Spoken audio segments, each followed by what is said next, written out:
Le 14 avril dernier, Goldman Sachs a déposé un dossier auprès de la SEC pour le lancement de son tout premier produit lié au Bitcoin. Pour ce gestionnaire d'actifs pesant 3 650 milliards de dollars, il s'agit d'un tournant majeur. Le dernier grand nom de la finance mondiale sort enfin de la réserve. Cette annonce est intervenue le jour même où Morgan Stanley lançait son propre ETF Bitcoin au comptant. Pour les partisans de la crypto-monnaie, la lecture est immédiate. Wall Street capitule, l'adoption institutionnelle est là et les prix en s'envolaient. Pourtant, le contenu du document déposé par la banque d'affaires diverge sensiblement de cette interprétation enthousiaste. Le Goldman Sachs Bitcoin Premium Income ETF prévoit certes de détenir au moins 80% d'exposition au Bitcoin, mais c'est ici que s'arrête la similitude avec un fonds indiciel classique. La stratégie repose sur un mécanisme dynamique d'options couvertes. Le fonds détient des positions longues sur des ETF Bitcoin au comptant, tout en vendant simultanément des options d'achat, ou calls, sur ces mêmes actifs. L'objectif est simple, encaisser les primes pour les distribuer sous forme de revenus mensuels. Ce niveau de couverture peut varier de 40% à 100% de la position Bitcoin, selon les conditions de marché. En termes clairs, Goldman Sachs ne parie pas sur une hausse du Bitcoin. La banque vend cette hausse. Chaque mois, le fonds récupère les primes payées par les investisseurs qui cherchent, eux, une exposition spéculative au cours. Lorsque le Bitcoin progresse fortement, le fonds ne profite pas de l'intégralité du mouvement. Il se contente de la prime perçue. Un analyste de Benzinga a qualifié ce produit de « bonbon pour baby boomers ». Ce n'est pas un compliment adressé aux investisseurs optimistes, mais le constat d'une stratégie de rendement prudente. L'instinct des marchés est compréhensible. L'arrivée de Goldman Sachs est perçue comme une porte qui s'ouvre. Et d'un certain point de vue, c'est vrai. Goldman s'insère dans l'écosystème Bitcoin de manière inédite.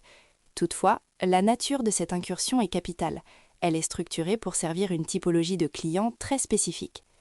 L'ETF de Goldman est conçu pour les investisseurs en quête de revenus réguliers, tels que les fonds de pension, les gestionnaires de patrimoine au portefeuille conservateur ou les retraités souhaitant du rendement sans s'exposer à la brutalité des corrections de marché. Ce produit n'exige pas que ses clients croient en l'appréciation du Bitcoin, il suffit qu'ils misent sur la persistance de sa volatilité. La vente d'options est en effet plus rémunératrice lorsque la nervosité du marché est élevée. Structurellement, ce produit est un pari sur la poursuite des turbulences et non un pari directionnel sur le prix. Cette distinction change radicalement la nature du signal envoyé au marché. Lorsque BlackRock a lancé son ETF Bitcoin au comptant début 2024, l'approche était purement acheteuse. Chaque dollar investi créait une pression directe à l'achat sur le cours. Le produit de Goldman est différent. Les capitaux qui affluent vers un fonds d'options couvertes ne génèrent pas la même demande sur l'actif sous-jacent.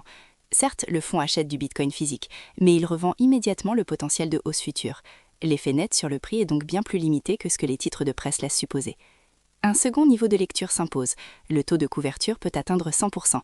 À ce niveau maximum, le fonds est totalement protégé contre toute appréciation du cours. Il devient alors un simple véhicule de rendement utilisant la volatilité du Bitcoin comme matière première.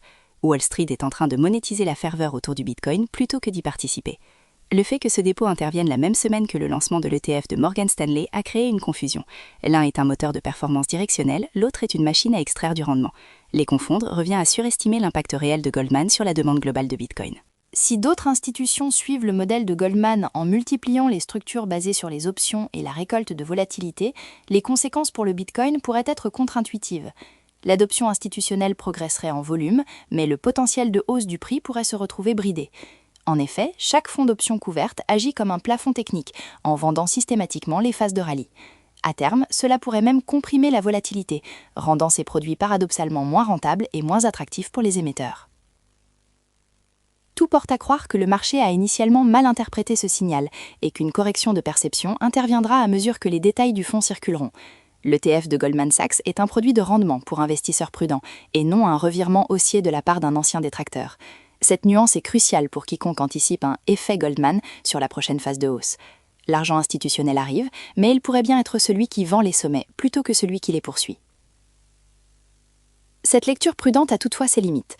Si le cours du Bitcoin devait s'envoler indépendamment de ces flux, porté par la demande massive de l'ETF iShares de BlackRock, qui a dépassé les 50 milliards de dollars d'actifs sous gestion l'an dernier, ou par des accumulations au niveau souverain, alors l'influence de ces fonds de rendement deviendrait marginale.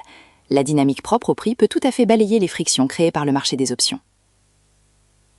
Un indicateur sera déterminant pour la suite, l'indice de volatilité implicite du Bitcoin à 30 jours. S'il se maintient au-dessus de 50, le produit de Goldman générera des primes significatives, incitant d'autres banques à lancer des structures similaires. Si cette volatilité tombe sous les 40, l'intérêt pour ces véhicules de rendement faiblira et l'initiative de Goldman restera un produit de niche plutôt qu'un nouveau standard de marché. Les prochains prix sur le marché des options Bitcoin nous diront si les investisseurs ont intégré la réalité du dossier déposé par Goldman ou s'ils réagissent encore au scénario qu'ils espéraient voir.